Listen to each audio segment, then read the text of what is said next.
Hi, hello, welcome and welcome to Sharon's Motherland. இன்னைக்கு எதை பத்தி பேச போறோம் அப்படினா நீங்க கேட்ட क्वेश्चनக்கான ஆன்சர் தான்.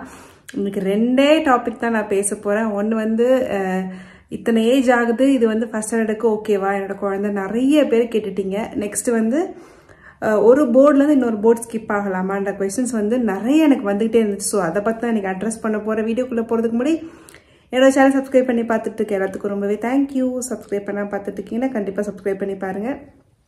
அப்பதான் நான் போடுற வீடியோஸ்லாம் உங்களுக்கு வந்து அப்பப்போ வந்து ரீச் ஆகும். ஓகே, வாங்க வீடியோக்குள்ள போகலாம்.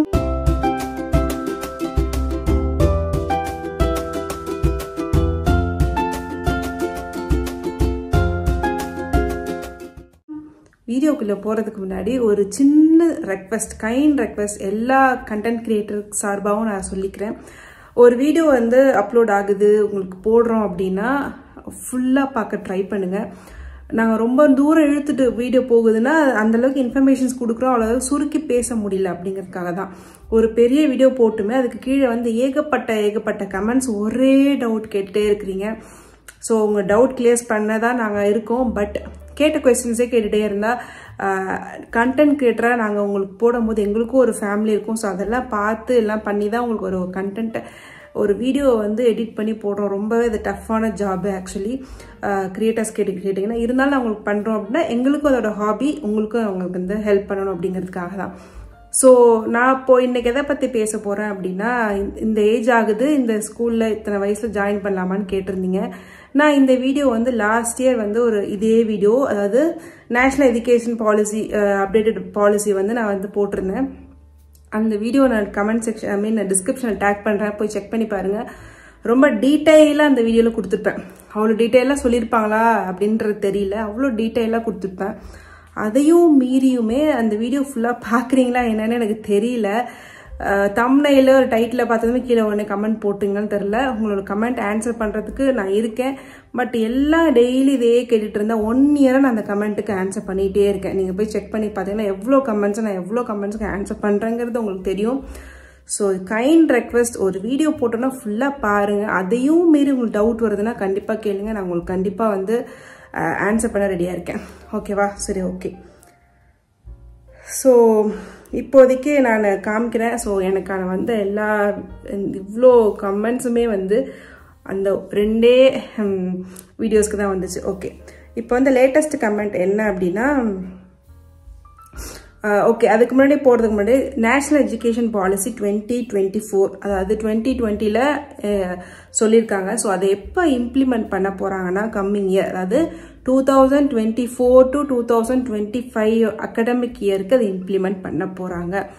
நெக்ஸ்ட் பாயிண்ட் என்ன அப்படின்னா, ஃபர்ஸ்ட் ஸ்டாண்டர்ட் சேர்க்குற குழந்தைங்க, என்னோட குழந்தை வந்து ஃபர்ஸ்ட் ஸ்டாண்டர்ட் ஜாயின் பண்ண போகிறாங்க, எவ்வளோ இயர்ஸ் இருக்கணும் அப்படிங்கிறது தெளிவாகவே புரிஞ்சுக்கோங்க. 6+ இயர்ஸ், அதாவது என் குழந்தை 5.11 ஜூன் 5 பிறந்திருக்காங்க அப்படின்னா கூட அது வந்து, அதாவது மே 31 2018 மே 31 பிறந்த குழந்தைங்களுக்கு ஃபர்ஸ்ட் ஸ்டாண்டர்டுக்கு eligible for 2024 to 2025. June month மிட்ல பிறந்திருக்கு, ஜூன் 2ல் பிறந்திருக்கான்.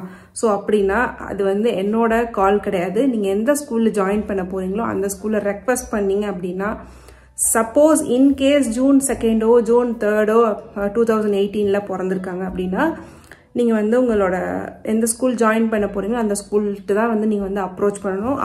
அவங்களோட கால் தான் அது. அவங்க வந்து மேபி அட்மிஷன் கொடுக்கறதும் கொடுக்காதும் அவங்களோட விஷ். ஆனால் நேஷனல் எஜுகேஷன் பாலிசியோ படி 2018 மேக்குள்ள பிறந்த குழந்தைங்க தான் வந்து 2024 அகடமிக் இயர் ஃபர்ஸ்ட் ஸ்டாண்டர்டுக்கு எலிஜிபிள். ஸோ ரொம்பவே தெளிவாகவே சொல்லிட்டேன். ஸோ இதையும் உங்களுக்கு புரியல அப்படின்னா உங்கள் குழந்தை டேட் ஆஃப் பர்த் எடுத்துக்கோங்க. ஜூன் 1 மே 31 உங்கள் குழந்தை மே 31 6 இயர்ஸ் கம்ப்ளீட் ஆயிருக்காங்கன்னு பாருங்க. இல்லை 5.8 5.10 5.12 5.11 இதெல்லாம் ஸ்கூலில் வந்து இப்போ எடுத்துக்க மாட்டாங்க. ஏன் நான் இப்படி சொல்கிறேன் ஸ்ட்ரிக்டாக அப்படின்னா, ஸ்ட்ரிக்டாக ஸ்கூலில் அப்படி பேசுகிறாங்க. ஸோ அதான் பாலிசி சொல்லுது. ஸோ உங்கள் டவுட்டை நான் வந்து கிளியர் பண்ணுறேன். நெக்ஸ்ட் வந்து LKG, 1 second. So next LKG join பண்ண போகிறீங்க 2024 அப்படின்னா உங்கள் குழந்தை 2020 மேக்குள்ள பிறந்திருக்கணும். ஸோ 2020 மேக்குள்ள பிறந்திருந்தா 22, 21, 22, 23, 24க்கு 4 years கம்ப்ளீட் ஆயிடுச்சு மேக்குள்ள பிறந்திருந்தா. ஸோ ஜூன் மந்த் நீங்கள் அட்மிஷனுக்கு போகும்போது உங்கள் குழந்தை வந்து 4+ yearsன்னு மென்ஷன் பண்ணிப்பாங்க.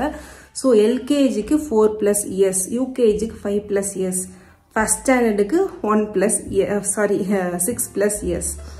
ஸோ அதே தான் 2018 உங்கள் குழந்தை பிறந்திருக்குன்னா 19, 20, 21, 22, 23 அண்ட் 24 மே மந்த்க்குள்ள பர்த்டே இருந்துச்சுன்னா 24 ஜூன் 2024 ஜூனுக்குள்ள அவங்க 6 years கம்ப்ளீட்டட், 6+ அப்படின்னு மென்ஷன் பண்ணுவாங்க.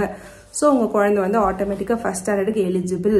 இதுக்கு முன்னாடி பிறந்தாலும் சரி, இதுக்கு பின்னாடி பிறந்தாலும் சரி, 5.11 இருந்தாலும் சரி, இல்லை ஜூன் 15th பிறந்திருக்கு 2018 எலிஜிபிளான்னு கேட்காதீங்க. ஜூன் 1ஆம் தேதி அட்மிஷன் போடும்போது 6+ இருக்கணும் உங்கள் குழந்தை. ஸோ அதை மட்டும் கரெக்டாக பார்த்துக்கோங்க.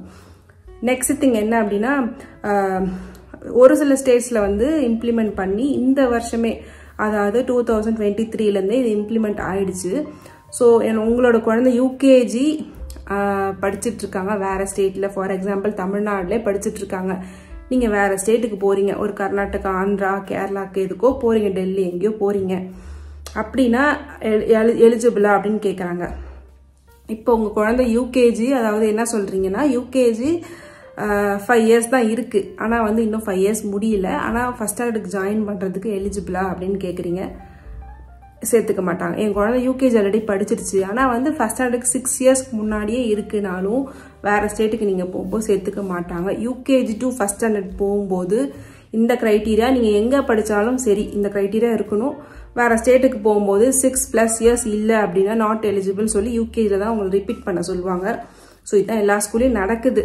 சில schools international boards like IB, ICSE கிடையாது, IB and IGCSE board, Cambridge board இருக்குல்ல, இது மட்டும் ஒரு சில ஸ்கூல்ஸ் மட்டும் அக்செப்ட் பண்ணிக்கிறாங்க. ஏன்னா அவங்க டிசம்பர் மந்த் கால்குலேட் பண்ணிக்கிறாங்க. ஸோ அதனால ஒரு சில ஸ்கூல்ஸ், நான் சொல்கிறேங்கிறதுக்காக நீங்கள் போய் கேட்க வேண்டாம், ஒரு சில ஸ்கூல்ஸ் மட்டும் அக்செப்ட் பண்ணிக்கிறாங்க. ஸோ அவங்க ஜூன்லேருந்து அகாடமிக் இயர் ஜூன்லேருந்து எடுத்துக்காமல் டிசம்பர்லேருந்து எடுத்து கால்குலேட் பண்ணி அட்மிஷன் கொடுக்குறாங்க. அதுவும் வந்து 2024 to 25 மேலே வந்து கஷ்டம் எனக்கு தெரிஞ்சு. ஏன்னா நிறைய என்னோட ஃப்ரெண்ட்ஸ் வந்து நிறைய ஸ்ட்ரகிள் ஆகிட்டு இருக்காங்க. ஸோ சேர்த்துக்க மாட்டேங்கிறாங்க. தமிழ்நாட்டில் யூகேஜி முடிச்சாச்சு, இப்போ வேறு ஸ்டேட்டுக்கு வந்து ஃபர்ஸ்ட் ஸ்டாண்டர்ட் கேட்டால் இல்லை நாட் எலிஜிபிள் சொல்கிறாங்கன்னா that is the policy from government. So school வந்து அதை வந்து கடைப்பிடிச்சு தான் ஆகணும். ஸோ இதான் உங்களுக்கு இப்போ ஏஜ் வந்து கிளியர் ஆகிடுச்சு நான் நினைக்கிறேன். இதுக்கும் மேலே டவுட் இருந்துச்சுன்னா டீட்டெயில் வீடியோ வந்து டிஸ்கிரிப்ஷனில் கொடுத்துருக்கேன், செக் பண்ணுங்கள், ஃபுல்லாக கேளுங்க. இதையும் ஃபுல்லாக கேட்டு அந்த வீடியோ ஃபுல்லாக கேட்டுட்டு டவுட் இருக்குன்னா கமெண்ட் செக்ஷனில் கமெண்ட் பண்ணுங்கள், நான் கண்டிப்பாக ஆன்சர் பண்ணுறேன். நெக்ஸ்ட் கொஸ்டின் என்ன அப்படின்னா, ஒரு போர்டில் படிக்கிறாங்க. இப்போ வந்து ரீசெண்டாக வந்த கமெண்ட் என்னன்றதை நான் பார்த்துக்கிறேன். ஃபர்ஸ்ட் ஸ்டாண்டர்ட், அதாவது செகண்ட் ஸ்டாண்டர்ட் வந்து இவ்வளோ நாள் ஸ்டேட் போர்டில் படித்தாங்க, சிபிஎஸ்சியில் மாற்றலாமான்னு தாராளமாக நீங்கள் மாற்றலாம். எப்போ வந்து, அதாவது ஒரு போர்டு டு இன்னொரு போர்டு தாராளமாக மாற்றலாம், கண்டிப்பாக குழந்தைங்க வந்து அடாப்ட் ஆவாங்க. ஈஸி பெட்டர் வே என்னன்னா, ஒரு 6th நீங்கள் மாற்றினீங்கன்னா டக்குன்னு அடாப்ட் ஆகிடுவாங்க. இப்போ இன்டர்நேஷ்னல் போர்ட்ஸ் நான் சொன்னல, ஐபி, ஐஜிசிஎஸ்சி போர்ட்ஸ்லேருந்து இந்தியன் போர்ட்ஸுக்கு வராங்கன்னா ஈஸியாக வந்து அவங்களால வந்து மேனேஜ் பண்ணிக்க முடியும். இன்டர்நேஷ்னல் போர்ட்ஸில் வந்து அவங்க வந்து அப்ளிகேஷன் ஓரியன்ட் படிப்பாங்க, நம்ம வந்து புக் ஓரியன்ட் படிப்போம். ஸோ அதான் டிஃப்ரென்ஸ் ஆகும். கொஞ்சம் ஒரு 6 months டைம் எடுக்கும் செட்டில் ஆகிறதுக்கு. நீங்கள் ஒரு 8th மேலே நான் இதை யோசிக்கிறேன் அப்படின்னா கொஞ்சம் அவங்க வந்து கஷ்டம் ஃபீல் பண்ணுவாங்க. இதுவே வந்து இன்டர்நேஷ்னல் போர்டு, ஐபி போர்டு வந்து நான் வந்து ஸ்டேட் போர்டுக்கு மாறுறேன், சிபிஎஸ்சிக்கு மாறுறேன், எப்போது 10th முடிச்சதுக்கப்புறம் கேரியருக்காக அப்படின்னா தாராளமாக நீங்கள் மாறிக்கலாம். அவங்க வந்து ஈஸியாக அடாப்ட் ஆகிடுவாங்க. ஸோ ஸ்டேட் போர்ட்லேருந்து நீங்கள் வந்து சிபிஎஸ்சிக்கு ஸ்கிப் பண்ணலாம். ஒரு 6th முன்னாடி ஸ்கிப் பண்ணிட்டா ஸ்ட்ரகிள் ஆக மாட்டாங்க. மற்றபடி ஸ்கிப் பண்ணக்கூடாது, அவங்க இது பண்ண மாட்டாங்கன்றது கிடையவே கிடையாது. அப் டு 8th வரைக்கும் எந்த போர்டுலேருந்து எந்த போர்டு வந்து நீங்கள் வந்து ஈஸியாக வந்து ஸ்கிப் பண்ணிக்கலாம். அவங்க வந்து குழந்தைங்களோட இதை பொறுத்து, அவங்க எப்படி கிராஸ்ப் பண்ணிக்கிறாங்க அப்படிங்கிறத பொறுத்து. மற்றபடி நீங்கள் வந்து ஒரு போர்டு டு இன்னொரு போர்டு தாராளமாக நீங்கள் வந்து மாறிக்கலாம். அதே மாதிரி 10th முடிச்சுட்டு 10th ஸ்டேட் போர்டு முடிச்சுட்டு 11th வந்து சிபிஎஸ்சி ஜாயின் பண்ணலாமான்னு கேட்டிருந்தீங்க. பிகாஸ் ஆஃப் நீட் அண்ட் ஐஐடிக்காக, ஜேஇக்காக தாராளமாக மாறலாம். ஆனால் நீட்டு ஐஐடிக்காக தான் நான் மாறுறேன் அப்படின்னா ஸ்டேட் போர்ட் பிள்ளைங்கள்ல ஸ்டேட் போர்ட்லேருந்து நிறைய பேர் நீட் வந்து கிளியர் பண்ணியிருக்காங்க. ஸோ நீட் அண்ட் ஜேஇக்காக நான் மாற வேணாம். என்னோட குழந்தைக்கு சிபிஎஸ்சியில் படிக்கணும் இன்ட்ரெஸ்ட் இருக்குது, இல்லை நீங்கள் சேர்த்து விடணும் இன்ட்ரெஸ்ட் இருக்குது, இல்லை சிச்சுவேஷன் பேசிஸ் நான் வேறு ஸ்டேட்டுக்கு போகிறேன், ஸோ அதுக்கான தாராளமாக நீங்கள் சேர்த்துக்கோங்க. நீட் அண்ட் ஐஐடிக்கு சிபிஎஸ்சி ஸ்கூல்லேயும் கோச்சிங் தான் கொடுக்குறாங்க. ஸோ அந்த கோச்சிங் நீங்கள் தனியாக கூட தாராளமாக எடுத்துக்கலாம். இன்கேஸ் உங்களுக்கு வந்து சிலபஸ் வந்து போர்டு வந்து ஸ்கிப் ஆக முடியல, உங்களுக்கு வந்து அதில் விருப்பம் இல்லை, இருந்தாலும் நான் நீட்டு ஜேஇக்காக ஸ்கிப் பண்ணுறேன் அப்படின்னு நீங்கள் நினச்சிங்கன்னா கோச்சிங்கில் ஜாயின் பண்ணிட்டு கூட நீங்கள் அதே போர்டை கண்டினியூ பண்ணிக்கலாம். மற்றபடி ஒரு போர்டு டு இன்னொரு போர்டு தாராளமாக ஸ்கிப் பண்ணலாம். ஃபர்ஸ்ட் டு செகண்ட் போகிறீங்க, ஸ்டேட்லேருந்து சிபிஎஸ்சி போகிறீங்க, தாராளமாக ஸ்கிப் பண்ணிக்கலாம். ஒரு ஐபிலேருந்து சிபிஎஸ்சிக்கு போகிறீங்க, தாராளமாக ஸ்கிப் பண்ணிக்கலாம். அது வந்து குழந்தைங்களோட காலை பொறுத்து. குழந்தைங்க வந்து ஈஸியாக அடாப்ட் ஆகிடுறாங்கன்னா ஈஸியாக ஸ்கிப் பண்ணிக்கலாம். ஒரு 8th மேலே போகும்போது தான் டஃப் ஆவாங்க. ஹோப் உங்களுக்கு இந்த 2 கமெண்ட் தான் வந்து நிறைய எனக்கு வந்துட்டே இருந்துச்சு, கிளியர் பண்ணிட்டேன். இதுக்கும் மீறி டவுட் இருந்ததுன்னா இன்ஸ்டாகிராமில் என்னை வந்து காண்டாக்ட் பண்ணுங்கள். உங்களுக்கு டவுட் வந்து அங்கே கிளியர் பண்ணிட்டேன். கமெண்ட் செக்ஷனில் என்னால் வந்து டவுட் வந்து கிளியர் பண்ணிகிட்டே இருக்க முடியாது, அவ்வளோ தூரம் டைப் பண்ண முடியாது. நீங்கள் இன்ஸ்டாவில் வந்தீங்கன்னா நான் ஆட்டோமேட்டிக்காக உங்களுக்கு ஒரு வாய்ஸ் நோட் கொடுத்து கிளியர் பண்ணுவேன். ஸோ அதில் தான் உங்களுக்கு கிளியர் ஆகிருக்குன்னு நினைக்கிறேன். Bye, take care, be positive.